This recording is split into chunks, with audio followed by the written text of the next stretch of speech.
Suspense. Tonight, Suspense brings you Miss June Havoc as star. But first, may we remind you that... In America's smartest homes and clubs, where fine wines are truly appreciated and enjoyed regularly, the choice is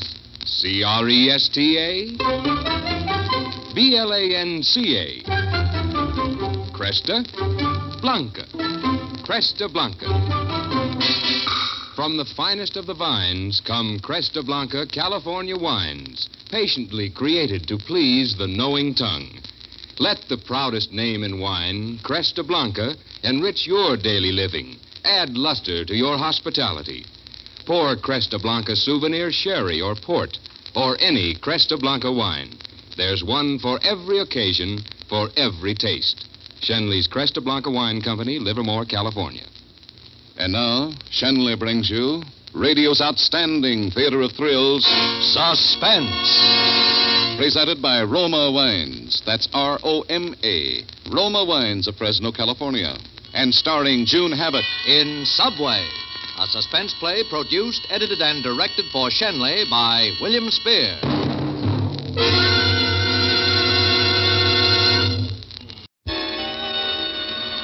The subway always gets me.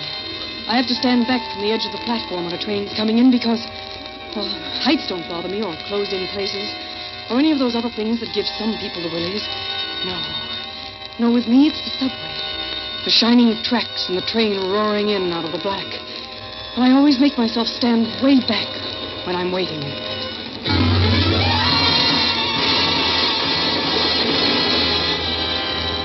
That's how it started that night. I instinctively drew back when I saw the gleaming white headlight appear in the tunnel, rushing toward me out of dark. I made myself draw back. But what I really wanted to do was to throw myself in front of that train. The lights on the shining rails hypnotized me like the gleaming eyes of a snake.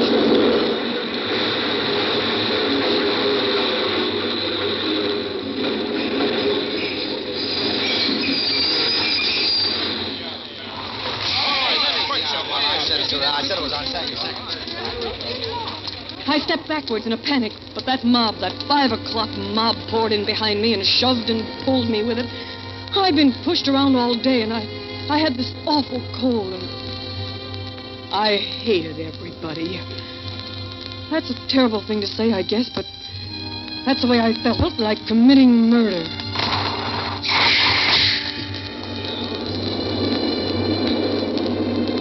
Oh, I was so tired.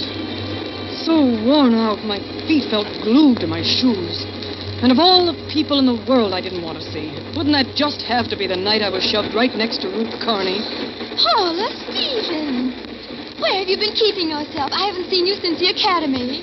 Hello, Ruth. My favorite actress. What are you doing these days? Oh, nothing. I worked in a drugstore for a while. Drugstore? You haven't deserted the theater, have you? I'm afraid I have. You, with all your talent. Ruth, I can't seem to find anything. But you, of all of us. Well, you can't give up. You were so intense about it. Did you try summer star? Try? Oh, I tried to get on all right, but... Yes, I know. I had to pay for the privilege of appearing in the summer theater. I did the Westport season. Prentice, you know. Oh, it was wonderful fun. And it's well worth it to me to be able to say I'd had professional experience. Well, that's fine, if you can afford it. Oh, it's awful the way you have to have money for everything these days. Yes, it is. Oh, don't get too close to me, Ruth. I have the most awful sore throat. And if you don't have money, you have to have pull, don't you? Oh, and speaking of pull, have you heard about me? No, I haven't. I'm general understudy for Night Laughter. The producer... John C. Rittner? Yes, he was an old friend of Dad's. He used to come over to dinner when I was little. I'd hear them talk about the theater, and I thought there'd be nothing in the world like being an actress. Such fun. All that glamour and all the sensational parties and everybody Such gay. fun. And the press... Not the acting.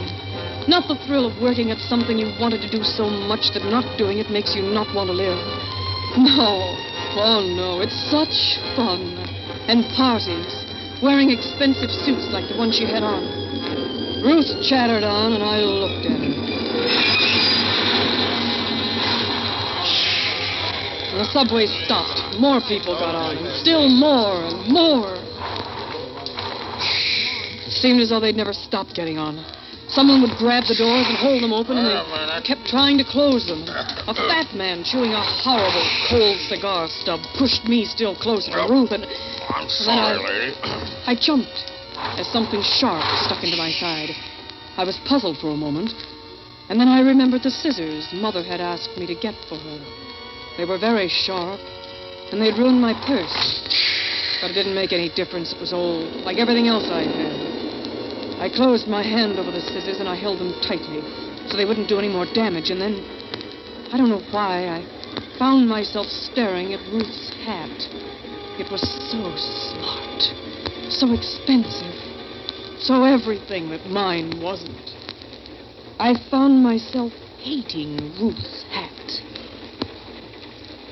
Well, as I was saying, after Dad died, Mr. Rittner stopped coming over so often. So when I got bored with the academy, I hopped right down to his office and I said, Mr. Rittner, do you remember Henry Carney? Well, I'm his daughter, Ruth. I want to be an actress. Of course, I don't expect big parts right away, but maybe if I could get a walk-on or something. Oh, imagine my nerve, Paula. Saying that to a big producer like John C. Rittner. But anyway, that's what I did. And do you know what he said to me? No, what did he say to you? He said, Ruth, I admire your spunk. And if you're half as good an actress as your father was a set designer, you'll be all right. And he hired me, just like that. And your general understudy? That's me. But no one's ever been sick. Confidentially, I'm glad. You're glad? Oh, yes. You see, I've never gotten up in any of the parts like I'm supposed to. If I ever had to go on, actually go on, oh, I tell you, I get away with murder. Murder? I couldn't look at her face. I didn't even want to look at any of the passengers' faces. And when I raised my eyes, I saw still more faces simpering down at me from advertisements overhead. I hated everybody and everything.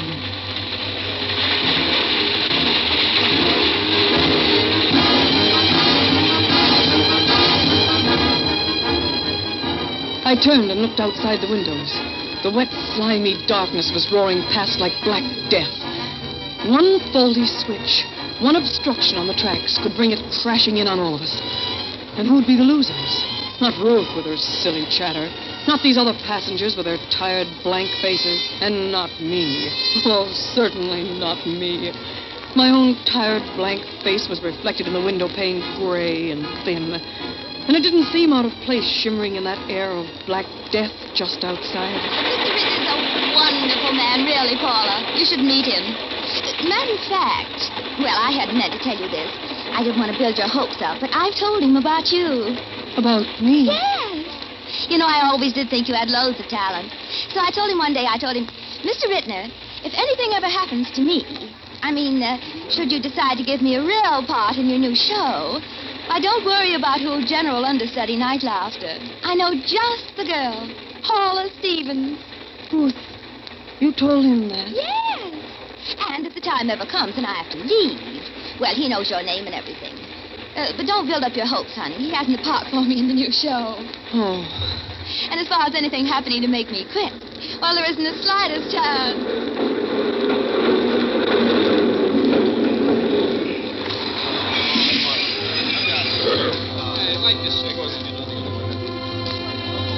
Envy and hatred welled up so in me that my throat burned like fire.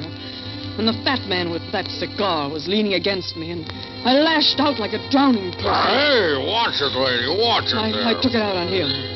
Who I really wanted to knock out of my way was Ruth. Ruth standing between me and the break I'd dreamed of. Understudy in a hit show. But she had said, well, don't build up your hopes, honey. There isn't the slightest chance. But wasn't there the slightest chance? I thought, the slightest chance of something happening to her.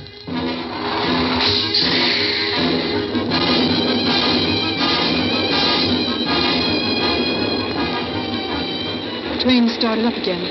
It jolted me so that I was thrown sickeningly against Ruth. My fingers were testing the points of the scissors in my bag. No one could see me. We were packed in too solidly. The scissors were sharp and cold and long.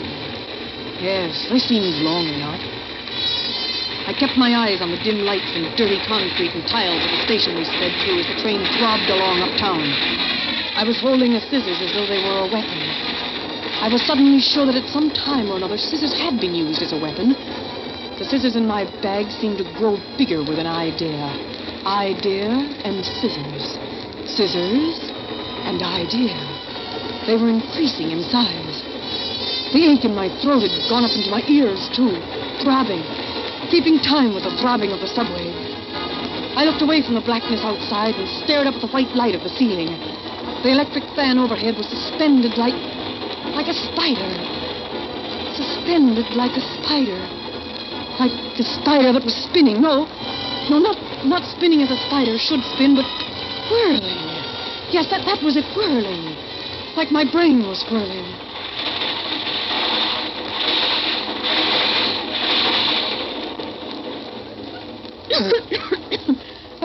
Ruth?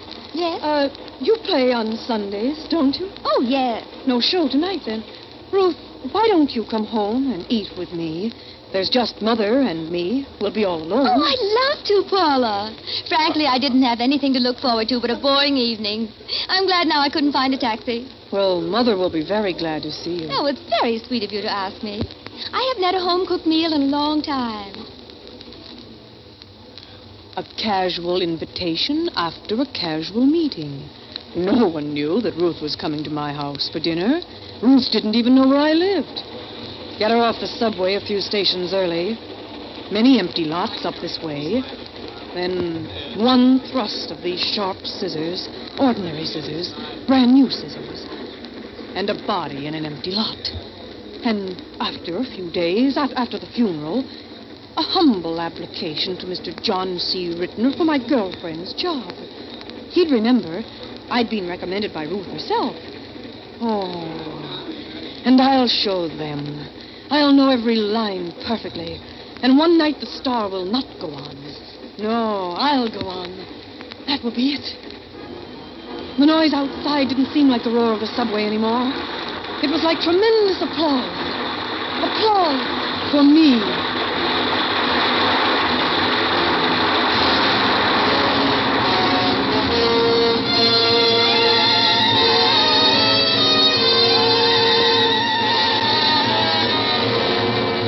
For Suspense, Roma Wines are bringing you June Havoc in Subway. Roma Wines' presentation tonight in radio's outstanding theater of thrills, Suspense.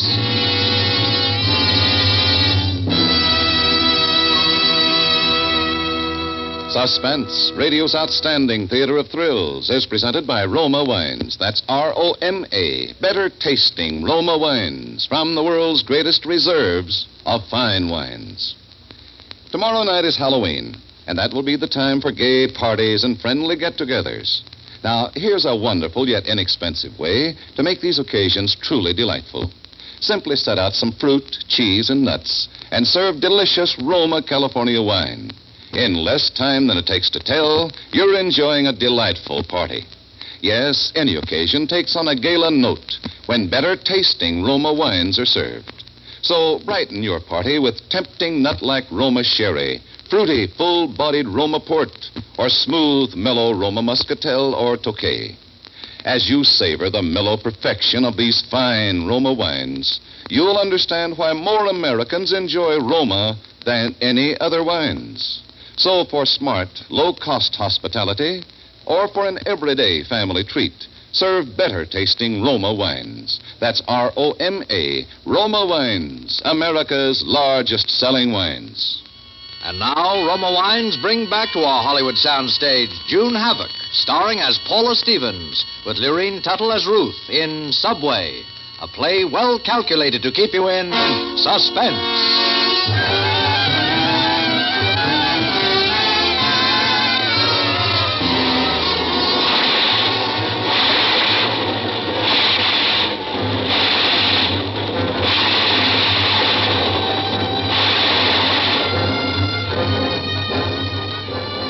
We passed some station, 116th Street, I guess it was. I remember I studied Ruth with new, cold interest. I was certainly stronger than she. She wouldn't be expecting anything. Besides, she wouldn't know how to struggle. Things had always come easily to her. She was so wrapped up in her own affairs, she just chattered away. Oh, it's been the most fun getting those checks every week and never having to lift a finger to earn them. If they ever catch up with me... The breaks go to girls like Ruth, who think that being an actress is great fun. And others who really, truly love the theater, they never get a chance. There's no way for them to make their own breaks, not very often anyway. But I had a way in my purse that night. I could get Ruth's job. It belonged to an actress, not her. It belonged to me. To me. Where do we change, Paula? Oh, we get the local here. We're coming in now.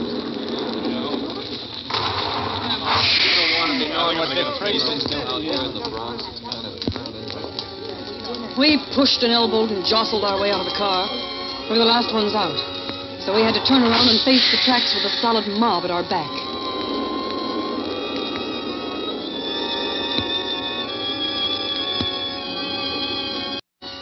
I hated to stand so near the edge.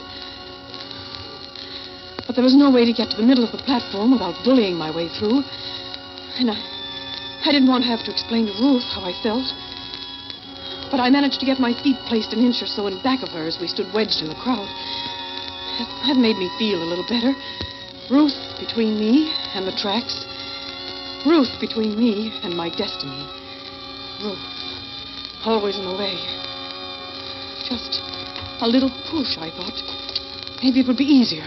A little push just before our train came in and... Paula, look at that man over there. Doesn't he remind you of Bill? Oh, yes. Yes, he does. How is Bill, by the way? Oh, Bill's fine. You still going with him? Yes. Oh, he's a wonderful guy, that Bill. I remember one time... I remembered, too. I remembered how Ruth had tried to take Bill away from me once.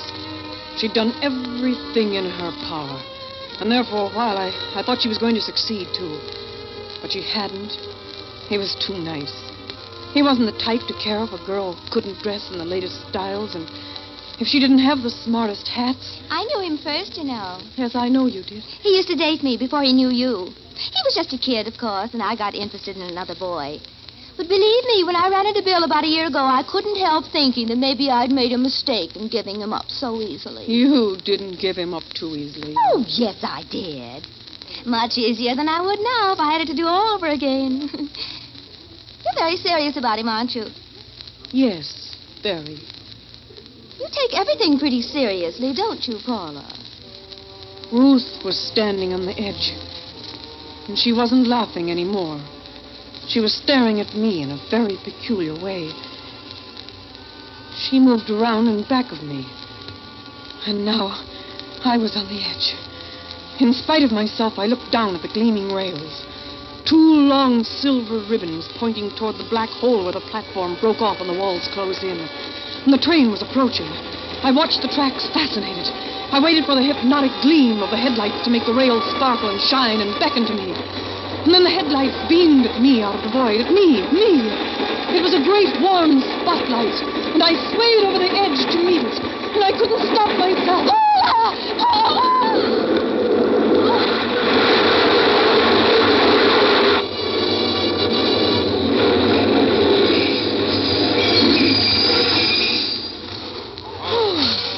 Oh, the train was immobilized. I was shaking. Ruth's arms were around me, holding me tight. She pulled me back just before I I should have jumped. What's the matter, Paula? You nearly fell right in front of that train. Are you ill now? No, I'm just dizzy, I guess. I'm all right now. Thanks for holding me, Ruth. I don't think I really would have fallen, though. Come on, let's get in the car. You look like you were weak or something. You could do with some food. I'll bet you didn't have lunch. No, I didn't. I forgot. But we'll be home soon. I'm starved myself. I'll certainly be glad to get to your place. Oh, I hated her worse than ever. What right did she have to pull me back if I wanted to jump? What business is it of hers how I felt?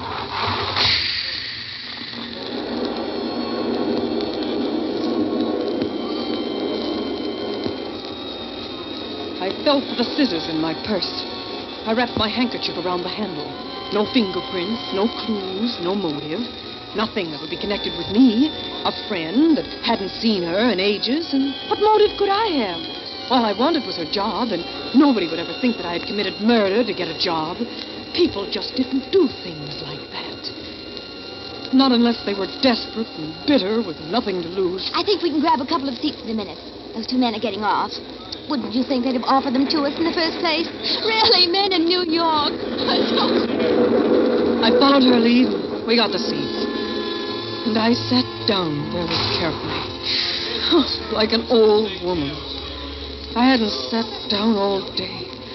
Just walked from one office to another. Ooh, the muscles in my back and legs ached. I had to sit in an upright position. The warm blood came rushing upward as I lifted first one foot and then the other gingerly off the floor. The arches ached with relief, and my head swam. I was so grateful just to be able to sit. Oh, grateful. To think that the simple act of sitting down could mean so much to me. Paula Stevens, the most promising actress at the Academy a few years ago. Now nobody would even give me a walk-on. I turned and I stared at Ruth.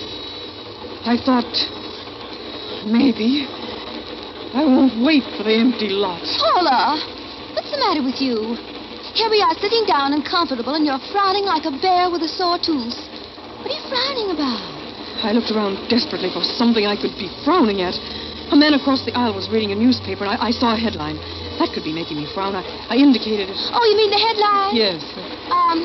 Hit-and-run driver kills child. Oh, that is nasty. Makes me sick to see things like that. I never read them.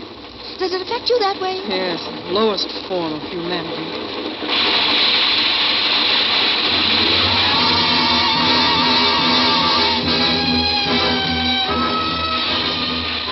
And suddenly the train shot out of the underground onto the trestle, out of darkness into the twilight of a tenement street. And a moment before, nothing could be seen through the dirty car windows but the reflection of your own drawn face. But then the ramshackle apartment buildings flashed by outside, showing intimate glimpses of bare kitchens and dim bedrooms, gray wash and cheap living rooms, families going through the functions of living, poor families, tragic living. From the blackness of the tunnel to the twilight of poverty. From death to life. First death and then life. Kept pace with the subway. Not life, then death, but death to life. Death brings another kind of life. Not necessarily sordid life like this, but new life. Death makes room for somebody else to live. One death for another life. Ruth's death for my new life.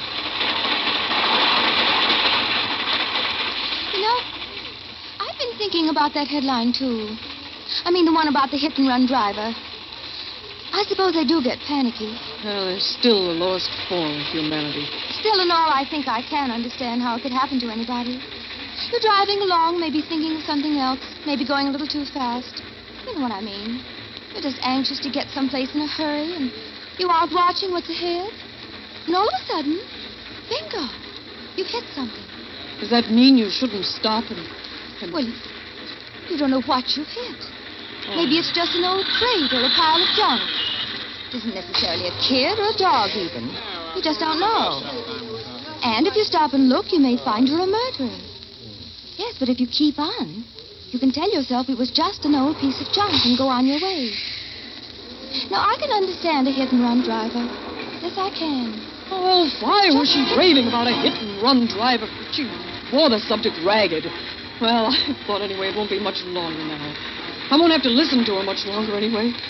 One more station and we'd get out. She wouldn't know it wasn't my station yet.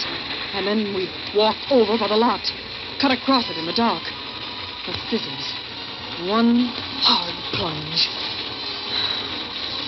And back to the subway for the rest of my ride. Alone. Why, I wouldn't even be late for supper. Subway emptied a little. Seemed to be flying through the night, carrying me on dark wings toward my first chance at being something. We were going awfully fast. Too fast. You know what I mean? You're anxious to get someplace, and bingo, you've something. A pile of junk. It has to be junk. An obstruction to be cleared away for something more important passing by. But if I should stop and look, it's a girl. Like me. But it's a girl dead in an empty lot. This was our station. This was it. Do we get out here, Paula? I was looking at her, Ruth. An obstruction in my path. I had stopped and I had looked at her. What's the matter, Paula? I thought this was it. Don't we get out here? I had stopped to look, and I had seen that she was a girl. A human being. Paula, you said we were supposed to get off here. Yes. Yes, Ruth. Yes.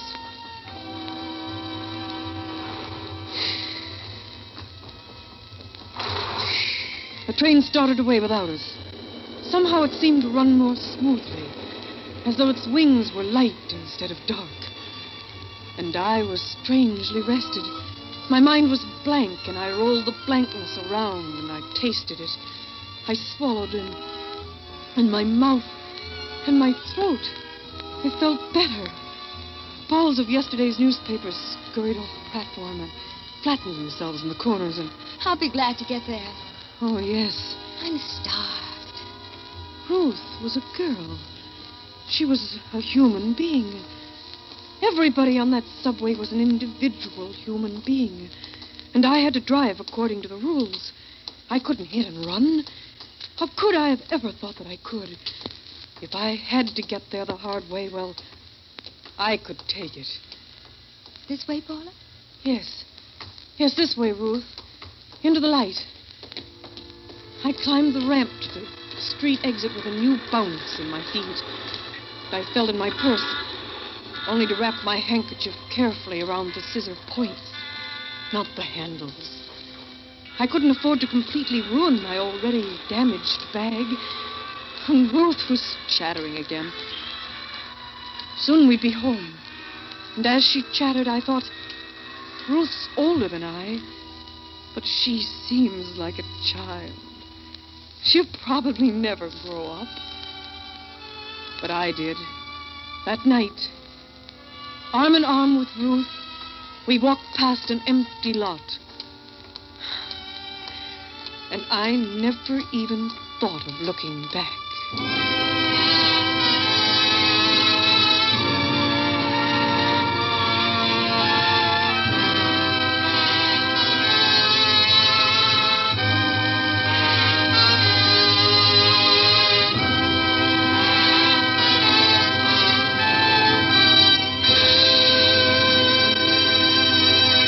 Suspense. Subway, starring June Havoc, presented by Roma Wines. That's R-O-M-A, Roma Wines. Those better tasting wines enjoyed by more Americans than any other wines.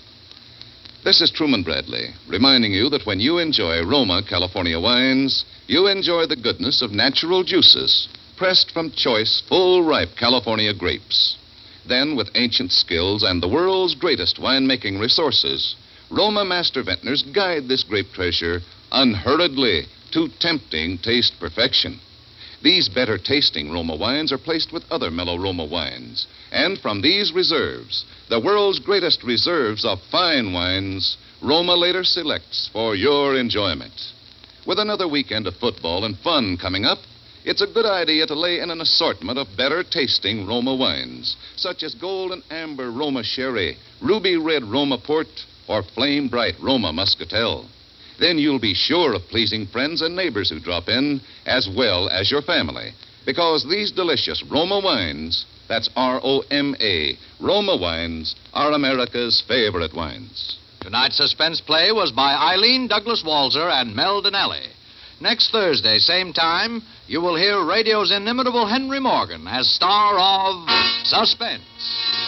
Produced and directed by William Spear for the Roma Wine Company of Fresno, California.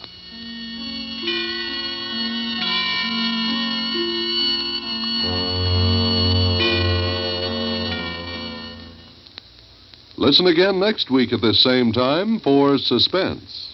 Tonight's Suspense came to you transcribed. This is CBS, the Columbia Broadcasting System.